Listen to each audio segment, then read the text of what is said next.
Let's review your dual shade, or sometimes this is called a zebra shade. These have gotten real popular because you can give yourself full privacy, you can cut the glare, and then you can take the shade all the way up. This headrail is the same headrail as a roller shade, so it's a pretty deep headrail, which means that it's probably going to stick out of the window a little bit, which is fine. That's very normal to have the roller shades and these type of shades stick out a little bit. They put some nice finished caps on the headrail so it looks nice like that. You'll notice there's a gap. There's always a gap on any blinder shade that's mounted inside.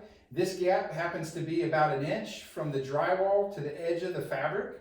On the control side, it's about 1 inch, and over here on the non-control side, it'll probably be maybe about 1/2 to 3/4 of an inch.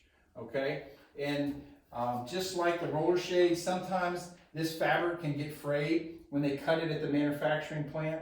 It's cut with a knife that has heat in it, and so it seals it and cuts at the same time. But every now and then there might be a thread that shows itself, just like on nice clothing. You can just simply cut that thread off. It's not unraveling. It's not going to hurt your shade to do that.